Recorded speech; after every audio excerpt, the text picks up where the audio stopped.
13 wins. Then Davante Adams ranks as the 7th best wide receiver. One executive even ranked him first. He has a league-leading 40 touchdown catches over the last 4 seasons. David Bakhtiari was ranked as the 7th best offensive tackle.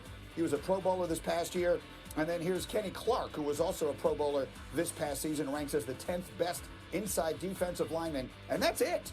The Packers only have 4 guys on this whole list. 9 teams have more top 10 players than Green Bay does. You see the Saints leading the way. And so it begs the interesting question that I feel like I've been asking for a while.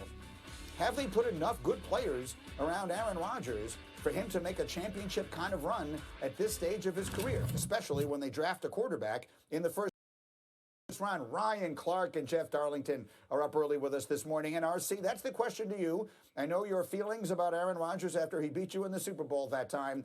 Do they have they done a good enough job putting the pieces around him at this stage of his career to get another one of those rings?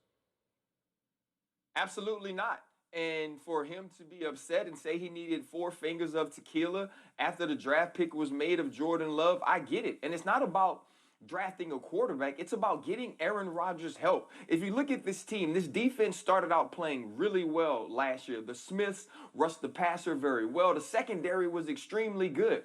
But they couldn't make plays on the outside unless it was Davante Adams. And that is something that I expect to continue. The other thing you have to pay attention to is that Matt LaFleur wasn't creative as an offensive mind or as a play caller. He wasn't getting the Green Bay Packers into situations that made easy throws, easy completions, and easy big plays, which he was supposed to do in coming over from Mike McCarthy. And so this team doesn't even win the NFC North to me. They are behind the Minnesota Vikings. I think they're a better team. I think they're more talented. And even though I'd always take Aaron Rodgers over Kirk Cousins, even when Aaron Rodgers decides to retire, because he's one of the best I have ever seen, number 2 behind Patrick Mahomes, the Minnesota Vikings will represent the NFC North in the playoffs. What do you think, Jeff? I don't know. I just look at, what they did last year. I thought they were a really effective team, and doing so without the weapons that Aaron Rodgers really needed. Now, the question is, Jimmy Graham's gone, Geronimo Allison is gone. Who really is there to help Rodgers in the passing game? No, they have not done enough to help Aaron Rodgers, nor has he gotten the help throughout his career.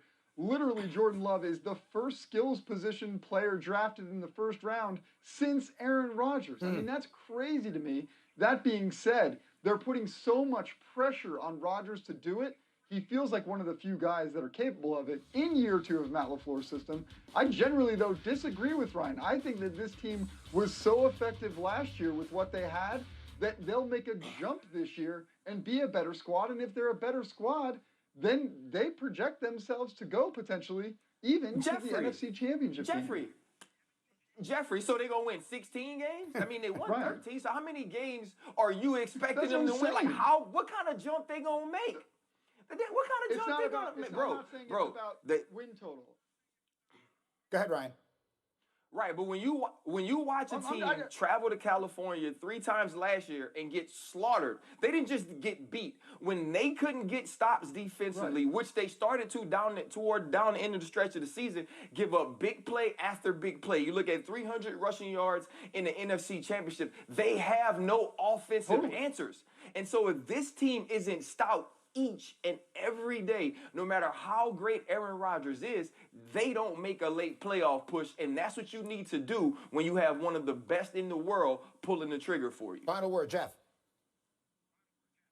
Look, they don't have to improve in win totals. They just have to get better as a team so when they get to the playoffs, they're more prepared for those games, and then they can advance further. I just think they got to get to the dance and then show what kind of team they are. That, to me, is a major question. We'll see. And then, obviously, how all of this, if it does at all, impact Aaron Rodgers psychologically based upon the way the franchise is deciding to make its moves. Guys, sit tight, because I have another thing I want to bring up with you coming up next, and it involves Dak and the Cowboys. They did not get a long-term deal done, as you well know. Now the team has made some comments this morning suggesting they're not totally to blame for that. You will hear it, and you'll make up your own mind as we continue in a moment. Where are they going in Big D? The answer is next. Get up on ESPN. The Selenite great. Prescott. He spoke to the Cowboys website yesterday and revealed that Prescott would like a shorter contract. The team wants a longer one, but he still believes a deal can eventually be made. Here's what Stephen Jones said. they certainly want a shorter deal. Historically, we have, as management, wanted longer deals because it's more cap-friendly, and we're able to spread things out and keep some players. At the end of the day, and Dak understands this, that's what we're trying to do. So nothing really revelatory there, Jeff Darlington, our insider, right? I mean, we've known all along that was the hang-up. But if they weren't able to overcome it in time to beat the franchise tag deadline this year, how does it get resolved going forward? It's not easy. And I think to that point, what we have to remember, we don't know the exact numbers of what Dak really wanted for his 4 years as opposed to what the Cowboys wanted to give him for 5 years. But teams need to understand that if they want that flexibility, if they want the ability to manage the salary cap through their quarterback's annual salary, there's a price to be paid for that. And I think that that's ultimately what Dak Prescott's side is saying. Look, you guys want to give us 5 years, you want to extend us past where we want to go, then show us the money for it. And then you'll have the flexibility you need.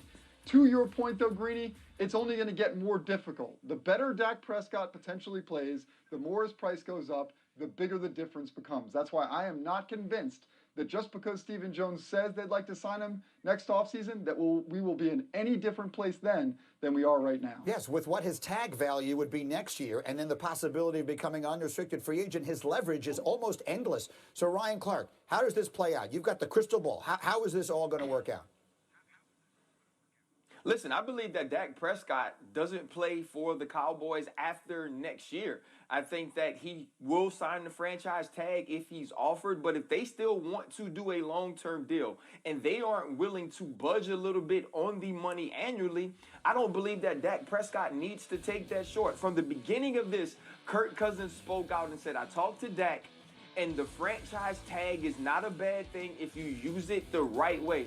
Dak Prescott has all the leverage. I mean, he isn't a guy who had made a ton of money up to this point, and you think in 2 years he can make $68 million guaranteed and then step out and get a long-term deal? I think Dak Prescott has all the leverage right now. He is in the driver's seat. He's going to make a ton of money with the opportunity to make more if Stephen Jones and Jerry Jones don't want to play a little ball with him to get that longer-term deal done. And look, as much as we try and put the personal side of it aside, we all know, RC, that can be very difficult to do, yes? I mean, if they come to him after this year and say, look, we needed to see it one more season, whatever it is that they say, and now they try and get a deal done, hard feelings sometimes become a factor in this stuff. Would you be worried about that, Ryan Clark? You know what? I wouldn't. It doesn't seem like Dak is a guy who harbors those feelings. It seems like Dak Prescott is a guy who also understands what being the quarterback of the Dallas Cowboys means. And, you know, I know Stephen Jones and Jerry Jones have tried to play that, well, think about how much money you'll make off the field. You just want to make more money. He wants his contract to be based on what he feels like he is worth as far as a football player, and he also wants to be the Dallas Cowboy quarterback. And so I believe Dak understands that. I believe Dak understands business, but he is hurt, and you can tell by his brother's tweet right after he wasn't signed. He said, I don't know how much longer I will be cheering for the Dallas Cowboys. So it's going to have to be something that makes Dak happy, that makes him whole, but he has to understand the money and also the value of being the quarterback of the Dallas Cowboys. Yeah, and I think sometimes they're counting on that in Dallas, and he's basically saying, I'm not interested in that part of the conversation. Jeff, final word. What is your expectation for how this thing goes?